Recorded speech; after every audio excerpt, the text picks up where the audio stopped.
Bizarre Brain Comics.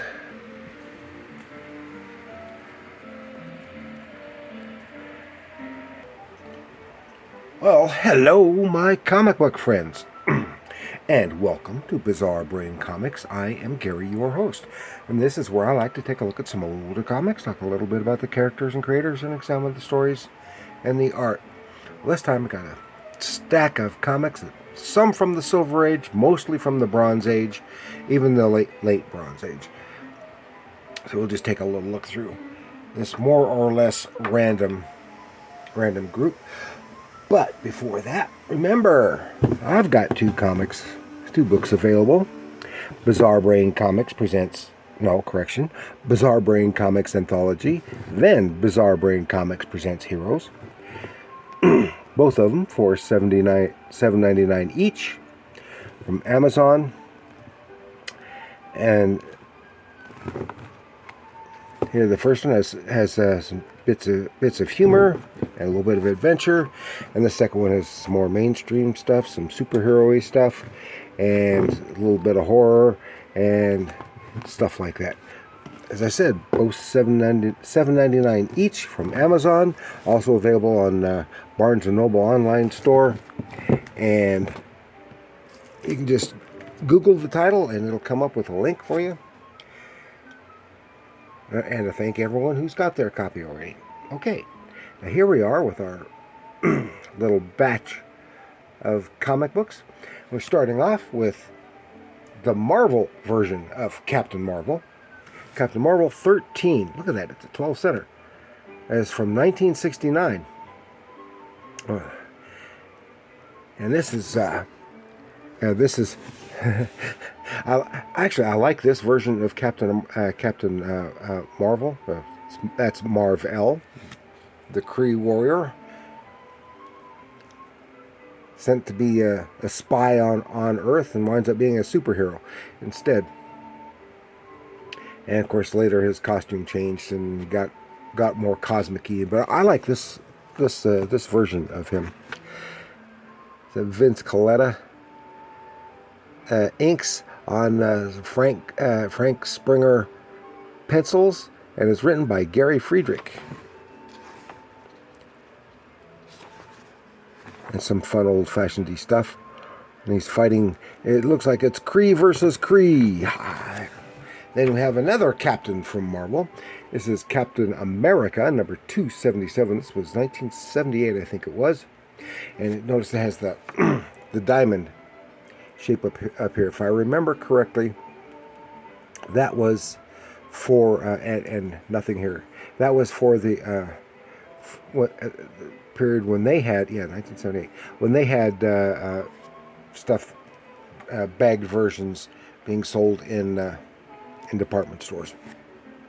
That's if I remember correctly. And so all those that I have like that are ones that I've picked up later, because I never got those like that at that time. I was getting them at the comic shops. I seldom even had the newsstand versions.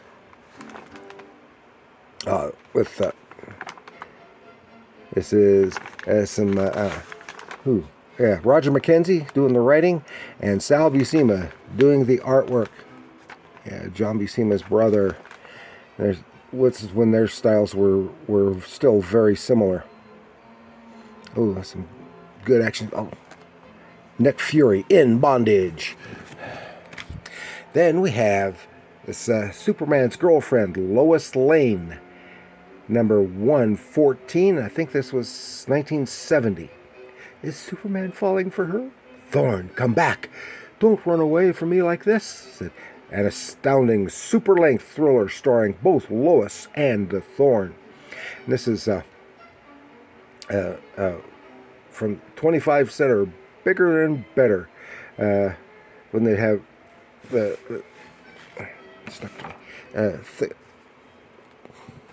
thicker book, had a full-length lead story. See Vince Coletta, but it's I think Vince Coletta's doing the inking, and Don Heck. There's no credits, but I think I think it's Don Heck as the penciler, and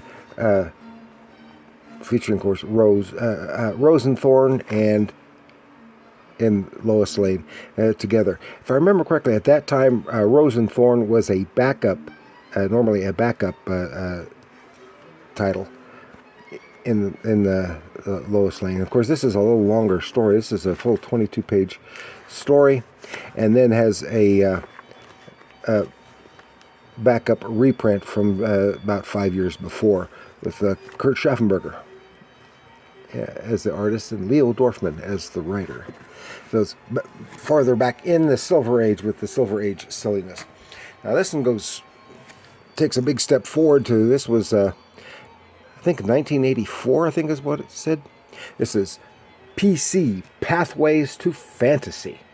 Here, let's see if you can make this out. Oh yeah, that's Barry Windsor Smith, PC Comics, which is Pacific Comics. And I don't think they did too many of them. This is issue number 1, and it's all fantasy stuff with anthology title. And this first story is by Bruce Jones and Barry Windsor Smith. No dialogue, all captions. So, and it could almost have been a Conan the Barbarian story.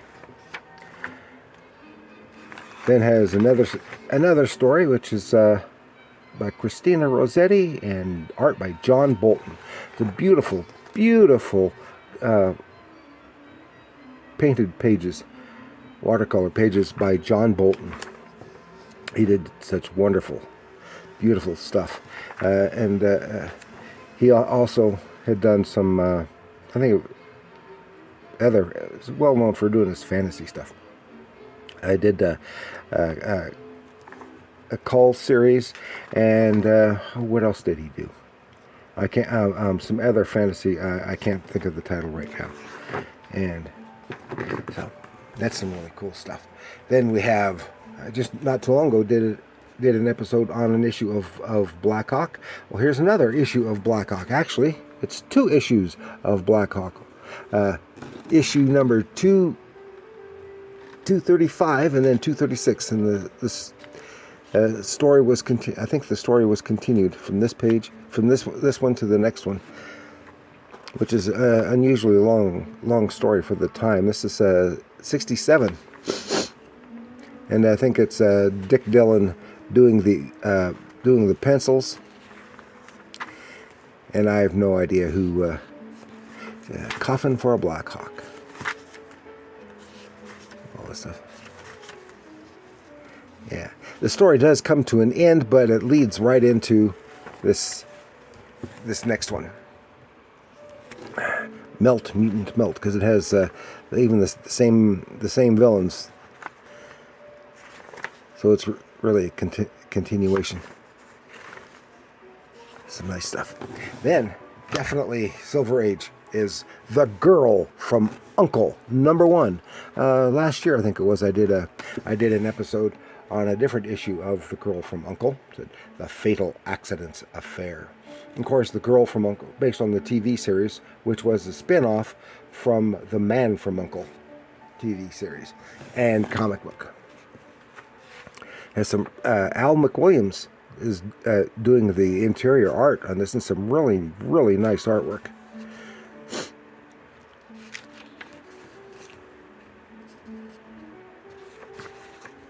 And I'm sure I think it's some nicer artwork than was in the other issue that I covered.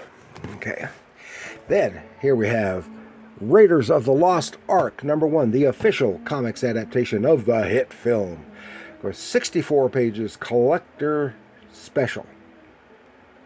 Because you demanded it, the incredible return of the original Indiana Jones saga. So this is reprinting in a single issue the complete adaptation of Raiders of the Lost Ark. Walt Simonson wrote it. John Buscema and Klaus Janson were the artists. That's some cool stuff here. Of course, the I think it was the first 3 issues of the ongoing Indiana Jones title that they had right after the movie came out, featured the movie adaptation.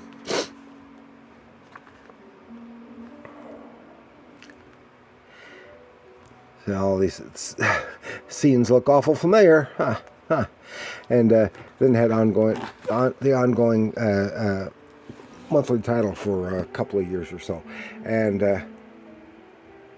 I had most of them at one time. Then we have here from Modern Comics, which was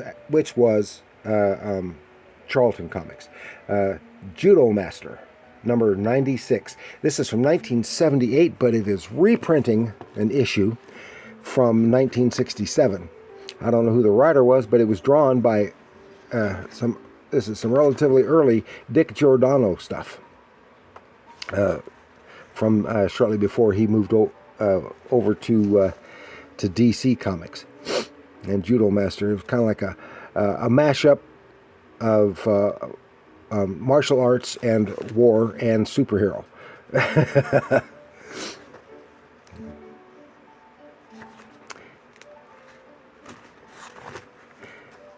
Yeah, that's fun. And of course, and this was primarily set in the Pacific theater of the war.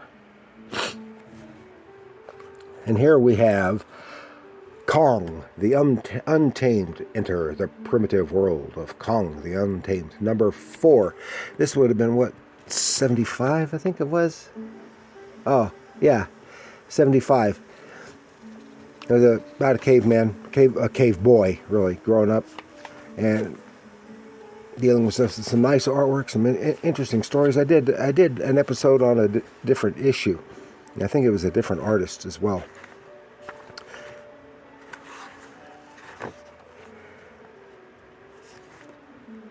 But some fun, primitive caveman dinosaur type reading. And then we finish it up with this issue of Betty and Veronica Summer Fun. That sure fits, because here we are right in the middle of July. It's hot. It's hot and sweaty. So here's a perfect spot with here's a spot with a perfect view, Betty. The boys can see us from everywhere. This is Giant Series number 175. Of course, it has featuring a variety of stories, probably new and old.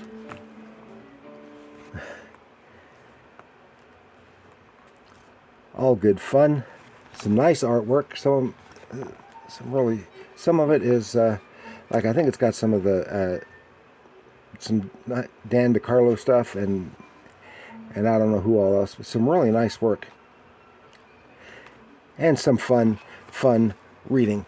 So so that is what I've got to share with you this time around.